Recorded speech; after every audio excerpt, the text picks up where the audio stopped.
على سيدنا محمد النبي الطاهر الأمين بخصوص حفل التوقيع. يعني كان ناجحا بشهادة كل من حضر وكل من شارك والحمد لله. حفل التوقيع كان خاصا بكتاب نعت الغطريس الفيستيس هيام بن بيان المنتمي إلى السوس لصاحبه العلامة محمد المهدي الناصري رحمة الله عليه.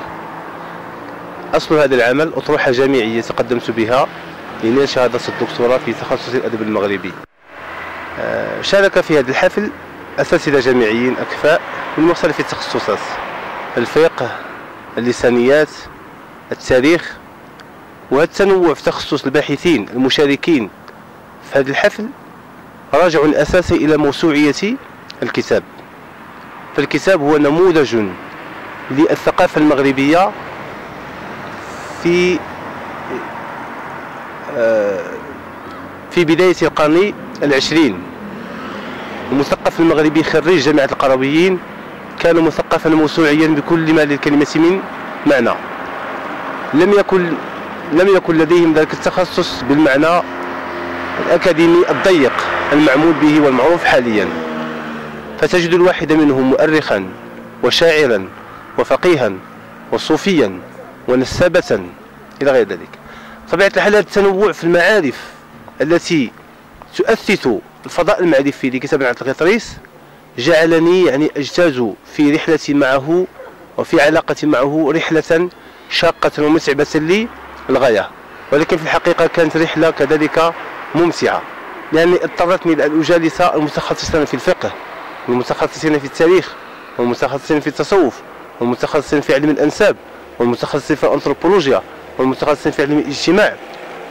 ورغم يعني تخصصي في اللغة العربية كنت في أحيان كثيرة أضطر لاستشارة المتخصصين في النحو والمتخصصين في العروض إلى غير ذلك، باعتبار القضايا الإشكالية العميقة والأصيلة جدا التي زخر بها الكتاب.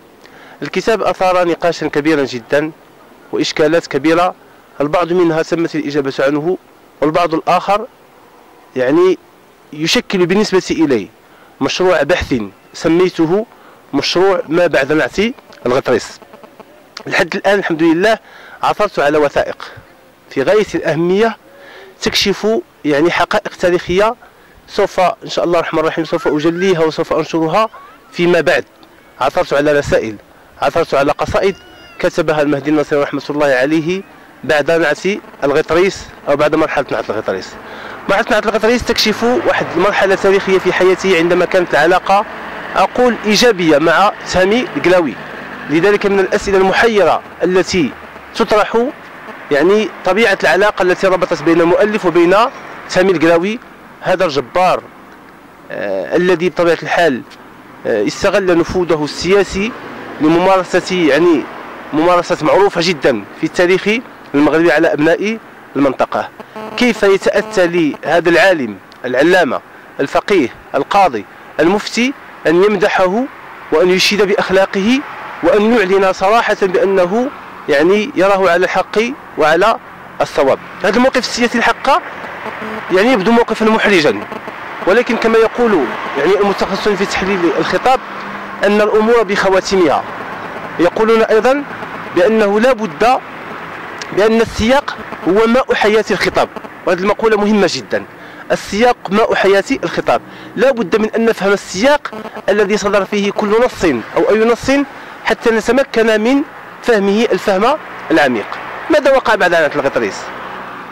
الذي وقع هو أن سامي القلاوي بعدما أحكم سيطرته على منطقة الزغا طبيعة الحال يعني تخلص من المهدي الناصري وكشف عن وجهه الحقيقي وأسقط الأقنعة التي كان يرتضيها من أجل تضليله ومن أجل إيهامه، فتم التخلص منه. هذه المرحلة كانت مرحلة حرجة وعسيرة جدا في حياة المهدي الناصري رحمة الله عليه، لأنه قام بنفيه إلى منطقة تلوات وترك أطفاله الصغار يعني يتجرعون مرارة اليتم في الحياة. في هذه المرحلة هذه رغم أن المقام لا يتسع سوف أكتفي بذكر بعض الأبيات الشعرية التي تعكس يعني هذه المرحلة الحرجة من حياته رحمة الله عليه.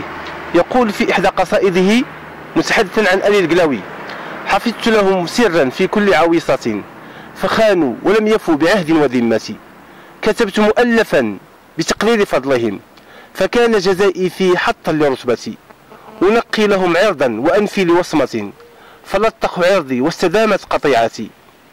ويقول في قصيدة أخرى متحدثا عن القلاوي: ألا فاسمعوا عني مقالة صادق ممارس حال الوقت في الكثر والقل، بذلت نصيحة لشخص وخدمة مشيدا له الأقدار في الجد والهزل، تكلفت وزرا إذ نسجت مدائحا بحقه إذ غدا يضاف إلى الفضل، كتبت مؤلفا نفيسا بمدحه أظنه ذا فضل وعلم وذا الطول، وهو يقصد كتاب نعت الغطريس.